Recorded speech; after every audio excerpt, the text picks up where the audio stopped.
Hi everyone, welcome to my channel. ఈరోజు మనం పప్పు మామిడికాయ ప్రిపరేషన్ తెలుసుకుందామా.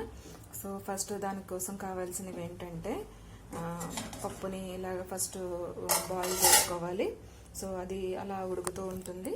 సో దాంట్లో మనం యాడ్ చేయడానికి మామిడికాయని కట్ చేసుకుని పెట్టుకున్నాను, అండ్ కొంచెం ఆనియన్స్ని అండ్ చిల్లీని కూడా కట్ చేసి పెట్టుకున్నాను. సో కొంచెం పప్పు కొంచెం ఉడికిన తర్వాత సో ఇవి రెండు మనం యాడ్ చేద్దాము. ఓకే, పప్పు ఉడికిన తర్వాత మనము మామిడికాయ ముక్కల్ని అండ్ కట్ చేసుకున్న ఆనియన్స్ని కూడా ఇందులో వేసేద్దాం మనం. So onions and green chilli కూడా ఇందులో వేసేసాను.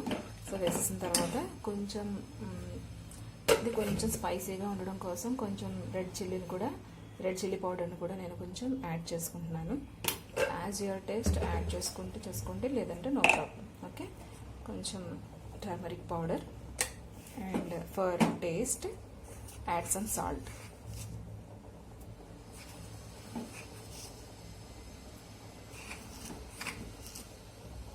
ఓకే, సో కొంచెం తిప్పేసి కొంచెం మూత పెట్టేస్తే అది కుక్ అయిపోతుంది. ఒక 5 minutes తర్వాత దాన్ని తీసుకుని మనం తాలింపు వేస్తే సరిపోతుంది.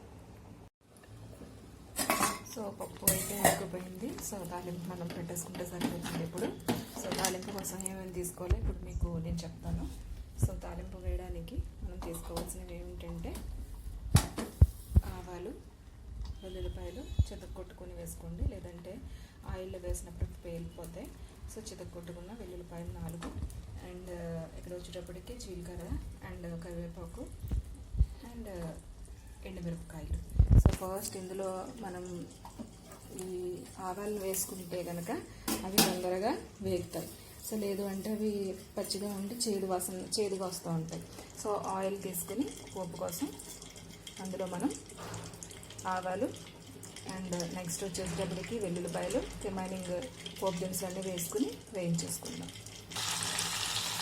వేసుకుని వేయించేసుకుందాం.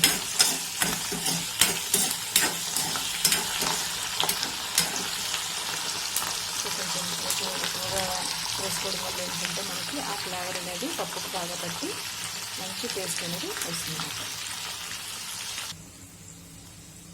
పోపు బాగా వేగిపోయింది. సో ఇప్పుడు స్టవ్ ఆఫ్ చేసేసి ఉడికిన పప్పు మామిడికాయని మనం తాలింపు కోసం ఇందులో వేసేద్దాం.